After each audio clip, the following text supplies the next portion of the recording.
Hello, everyone. Today's devotional is called Heroes. We need heroes. And I don't know about you, but over the last several decades, my heroes have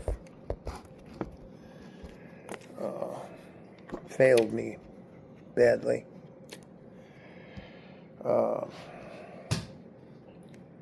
and of course, the problem is heroes are people. And we're all the same, and uh, we will fail each other here and there. And we have to be prepared to forgive each other. But our heroes, we want our heroes to be pristine.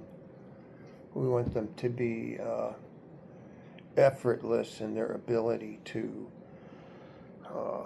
live a good life and do these miraculous, wonderful things that they do, whether it's setting a new record for a marathon or a number of points in a basketball game, whatever it may be. Um, let's look at some heroes.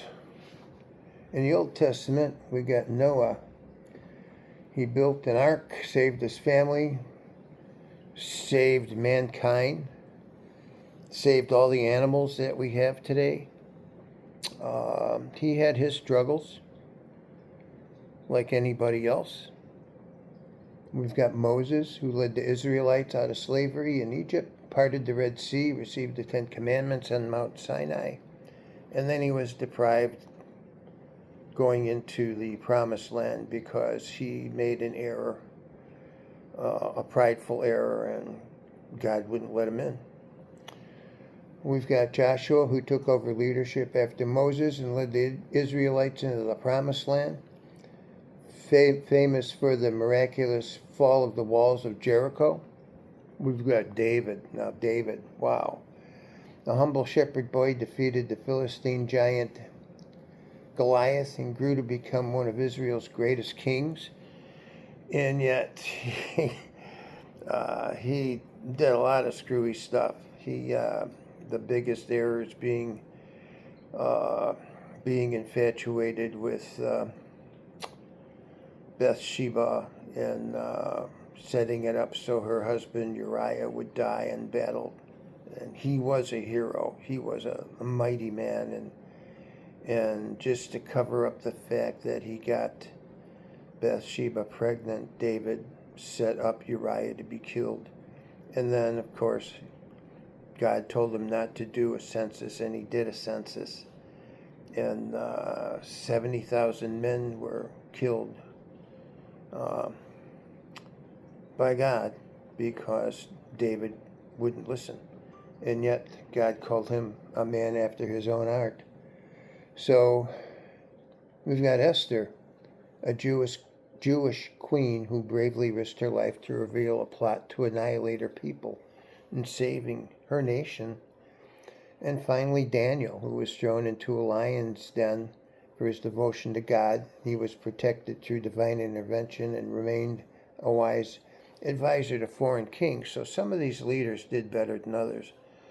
But David really made some boneheaded errors, didn't he? In the New Testament, we got John the Baptist, who ate bugs.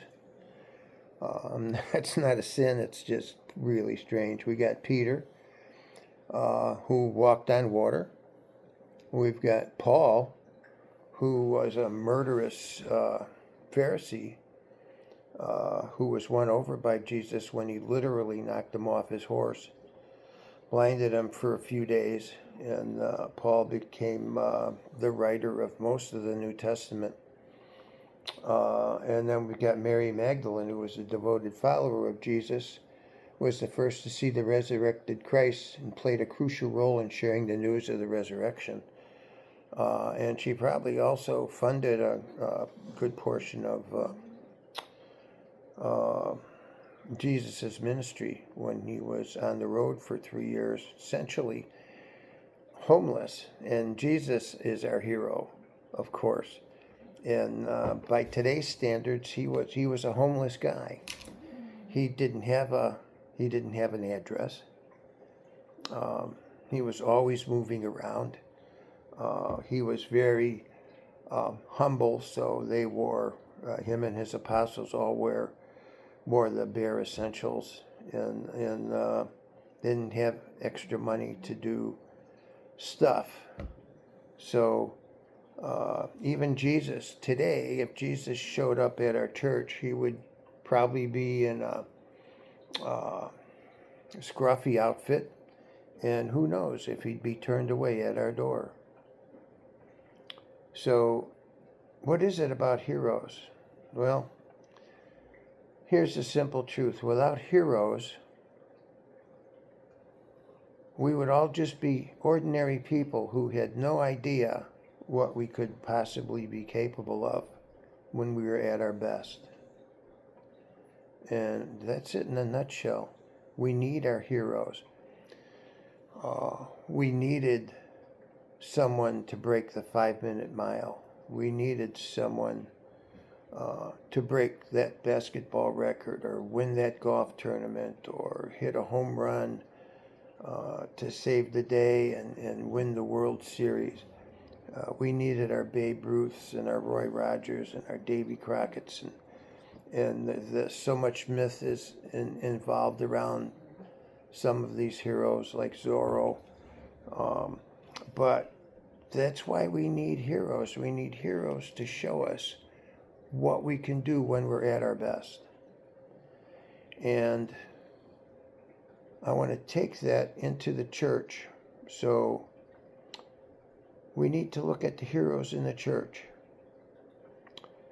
Who would be a hero in the church? Well, I can name mine. I have several that are good mentors to me. They're good teachers. They have their flaws, just like all the rest of us, but Jeff was a great mentor towards me. Clinton has been a great mentor. Bruce Payne, Scott Vernon and Scott Lane have been wonderful. Gloria is a holy woman, and I would go to her when I had some questions about women and how they would react to things. And so they're my heroes because of their consistency. They're quiet heroes.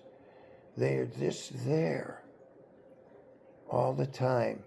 They show up. They're a constant, like the North Star. They're there. They'll always be there. They always give me sound advice, sound counsel, answer questions when I have them. It's, yeah, I don't know where I'd be without those folks that I just named, because they truly have guided me and helped me. Brad has helped me. So those are my modern day heroes. They don't have to be flashy. They don't have to wield a gun or a sword or a knife or a basketball or a softball or a league ball. I don't know any hero that's a police officer or a military person personally, but those are my heroes. They're not sensational heroes, but they're remarkable heroes. They are people of God, and they make themselves available to me, and I can talk to them anytime I have any issues. So, yeah, we need heroes, don't we? I think we truly do. So, who's your hero in our church? And I'm not, the heroes in sports. I mean, we're big on the sports, Spurs and all of that, but our heroes at church, you should talk to them. You should get to know them. They can really help you out. They've helped me a lot in my growth as a Christian. So, some food for thought, church. I love you. I'm praying for y'all. Please pray for me. God bless.